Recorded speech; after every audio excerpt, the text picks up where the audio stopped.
In this video, I'm gonna be showing you two different methods to see your Facebook account password in iPhone.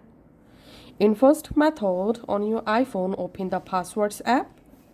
Verify your Face ID or passcode to access the Password app.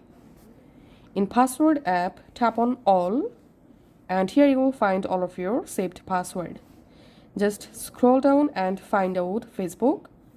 Tap on Facebook. Here you will find your Facebook account username, email, and your password. Just tap on password and the password will be visible just like this. Now let's see the second method. Open the Gmail app on your iPhone. Tap on your profile photo.